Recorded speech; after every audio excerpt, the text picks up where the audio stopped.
Mesdames et messieurs, bienvenue à ce point de presse de l'opération des Nations Unies en Côte d'Ivoire, l'ONUCI.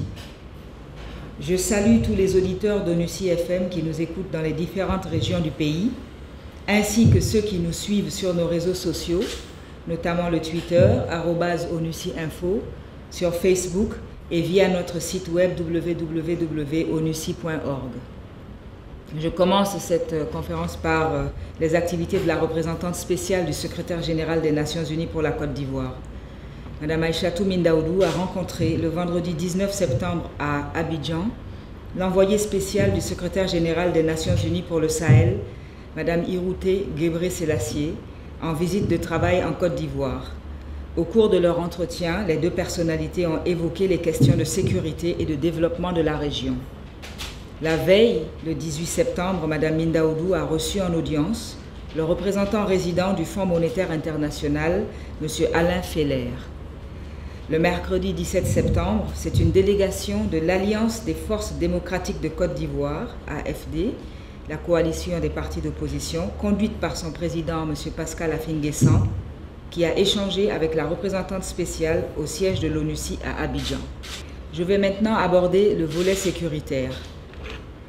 L'attaque du camp militaire d'Akouedo dans la nuit du jeudi 18 au vendredi 19 septembre 2014 et les cas de criminalité enregistrés à travers le territoire ivoirien demeurent des actions isolées, n'affectant pas fondamentalement une situation sécuritaire globalement calme et sous contrôle.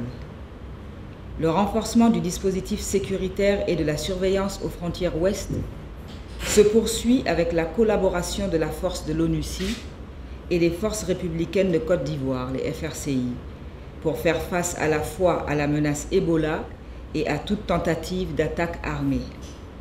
Les rencontres planifiées par la force de l'ONUCI, la Licorne et les forces républicaines de Côte d'Ivoire se poursuivent aussi bien au niveau central à Abidjan avec les principaux chefs des trois forces qu'au niveau décentralisé avec les commandants des secteurs et les responsables locaux des FRCI et de la police. Au niveau central, la dernière rencontre a eu lieu le 18 septembre à l'état-major des FRCI, alors que la prochaine est prévue le 30 septembre 2014 au QG de l'ONUCI à Sébroko. Ces rencontres périodiques permettent non seulement de renforcer la collaboration entre ces trois forces, mais aussi et surtout de discuter des actions conjuguées à entreprendre pour assurer une meilleure couverture sécuritaire du territoire national.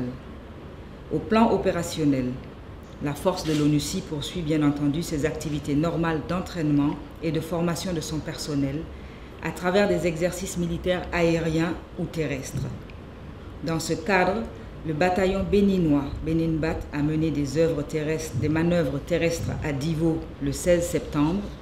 Le bataillon pakistanais Pakbat, pour sa part, a conduit l'exercice Iron Fist 2-4 consistant en des manœuvres terrestres appuyées d'hélicoptères de combat dans la zone de Bouaké, Bouandougou, Sonozo, et ce du 15 au 17 septembre 2014. Et aussi cette semaine à Abidjan, dans le secteur Est, un exercice de simulation de crash d'avion est planifié, ainsi qu'un exercice de tir d'armes individuelles à Daloa dans le secteur Ouest. Par ailleurs, durant la quinzaine écoulée, la force de l'ONUCI a effectué un total de 3225 patrouilles terrestres et aériennes. En ce qui concerne les actions civilo-militaires, 169 000 litres d'eau potable ont été distribués au cours des 2 dernières semaines aux populations.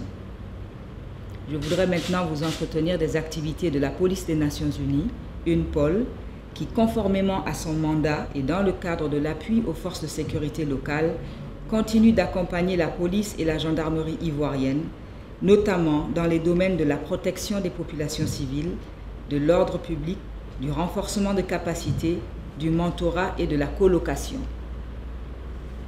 Durant les 2 dernières semaines, 3112 patrouilles, simples, mixtes et conjointes, ont été effectuées sur toute l'étendue du territoire au niveau de la commune de Cocody. Les patrouilles mixtes se sont accentuées eu égard à la recrudescence et à la nature des actes de vol enregistrés. Les forces de sécurité poursuivent leur coopération et continuent d'assurer une veille opérationnelle permanente quant aux frontières. S'agissant de la semaine écoulée, 354 policiers et gendarmes ivoiriens ont bénéficié de 9 sessions de mentoring, séminaires de formation. 71 sessions de mentoring ont effectué sur toute l'étendue du territoire ivoirien.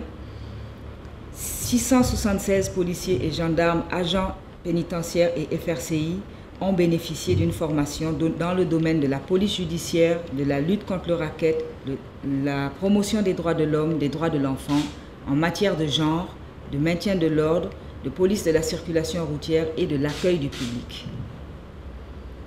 Les points focaux genre ont effectué 14 monitorings pour les cas de violation rapportés dans les commissariats, brigades, institutions judiciaires et hôpitaux, au niveau des ONG, des plateformes ainsi qu'auprès des victimes et de leurs familles.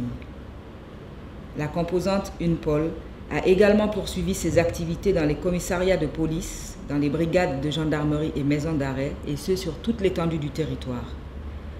Les colocations se sont également poursuivies lors des patrouilles mixtes et d'assistance au niveau des unités de police et de gendarmerie ivoiriennes.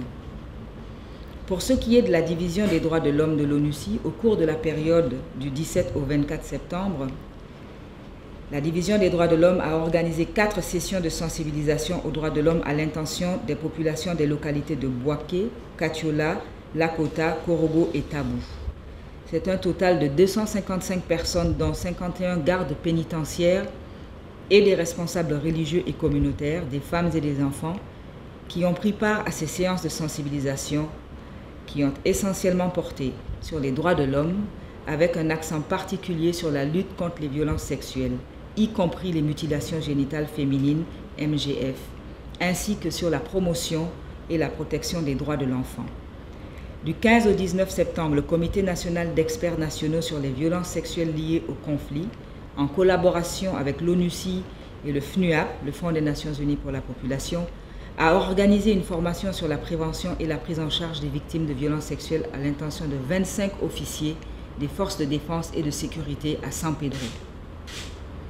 J'en viens à présent aux activités de la composante des affaires civiles, que l'on appelle aussi Civil Affairs, de l'ONUCI, et qui continue d'apporter l'appui technique et logistique nécessaire aux comités départementaux mis en place pour garantir une réponse effective et adéquate à la lutte contre Ebola.